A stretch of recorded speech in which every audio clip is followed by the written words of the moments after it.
All right, Dave, what's going on, man? It's great to see you. It's been too long, and I'm really excited to share you with our audience and have them hear about some of the stuff that you've been up to, and especially this new initiative you've got going.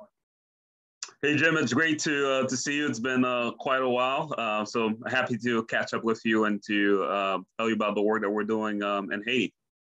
Love it, man. So for people who don't know, Dave, we actually had you on the podcast way back, like one of our first podcast recordings. So folks, just check Dave out on our podcast if you'd like to know a little bit more about his backstory. And maybe it's time we had you on for round two if you're interested. Definitely. And then, because I think that'd be fantastic. Always good to talk shop. Folks, check out, what's your Instagram, Dave? Is it at Haiti Basketball? Exactly, at Haiti_basketball is our Instagram. So folks, definitely check out the work that Dave is doing. He's, as you know what we're about.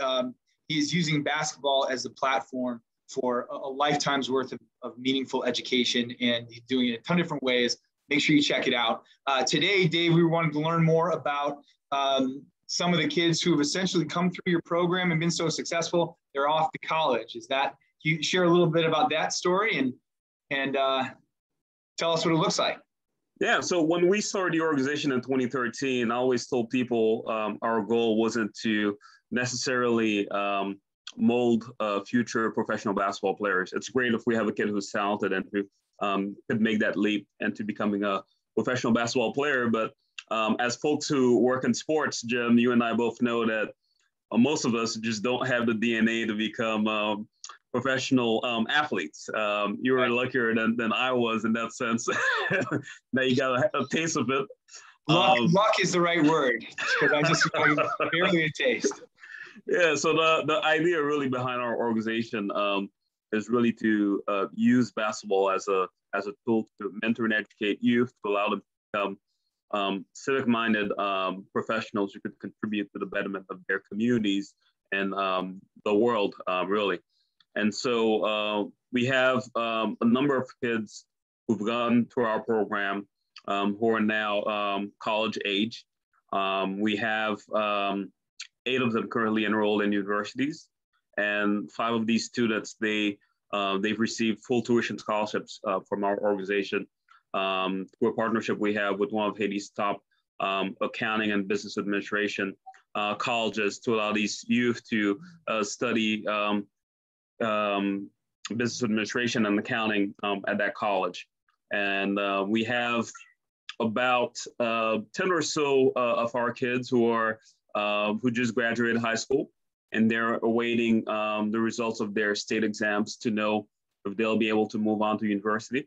And we expect that all of them will have the positive results that they'll need to make that leap. And so we have a growing number of our kids who are in college right now, or who will be going to college. And so we're extremely proud of them. And we're really looking to expand our scholarship fund to allow all these kids to be able to go to college and to provide them with full tuition scholarships. It's incredible, Dave, sincerely. And yeah, I don't know if there's other words for it. You're just making it happen. You're actually progressing people in families and in areas who, here's what I'll say.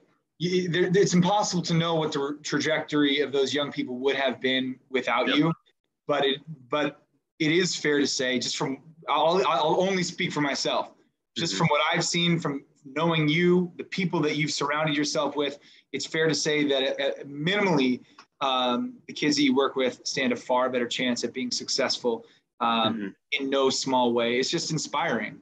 It's inspiring. Yeah. And I hope so. Haiti's been in the news here a little bit.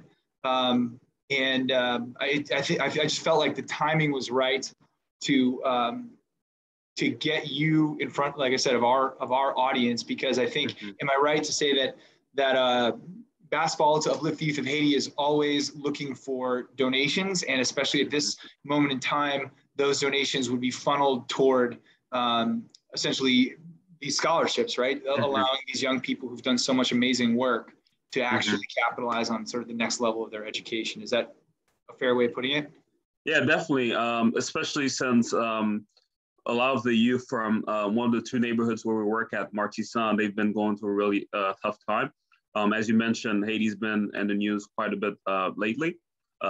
First for the assassination of President Moise, and later on the earthquake that happened on August 14th.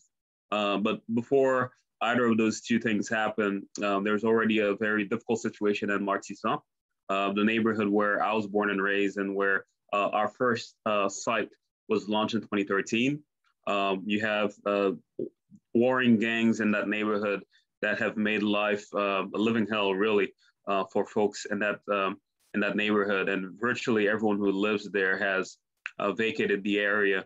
And there was, a war that broke out on June 2nd, and a lot of the kids that we work with and their families, they really just evacuated with just the clothes on their backs. They didn't have time to take any of their belongings. And so now we're in a situation where the school year is about to start on September 6th, and about 2 weeks or so.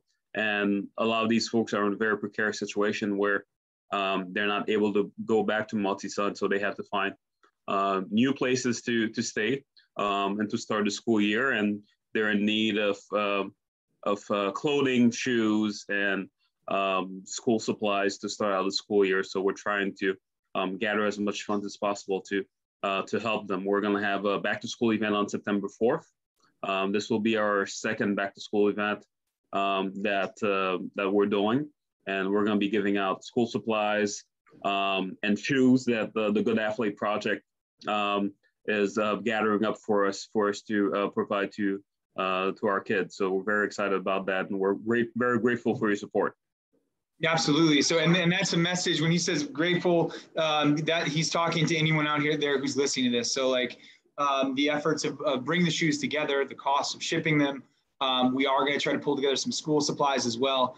So thank you to those who've kind of been on the the Good Athlete Project team for so long. And then, but like you said, and then once that's sort of the immediate need, obviously, and I'm really sorry to hear that. We've talked about it before. But one thing that doesn't get to us always, doesn't make the news around here, is maybe we hear about the tough stuff. But what we don't hear about is a bunch of local kids in a basketball-based organization are now off to college. You know what I mean? And what a wonderful story that is. That doesn't make the headline around here, unfortunately, but it's happening. And to anyone listening, they could sure use your support. So you can reach out for us some more details. But like I said, I'd recommend heading over to Haiti_basketball. They have a link on their Instagram page and the webpage, I believe, or whatever you think the best option is to donate there. So. Yeah, folks, as you mentioned, folks can go on our Instagram page, Haiti_basketball, and also our website, HaitiBasketball.org, to make donations and to find out more about our work. I love it. Well, Dave, thanks for all you're doing, and we will definitely connect again soon. Sounds good, Jim. Thanks again for your continued support.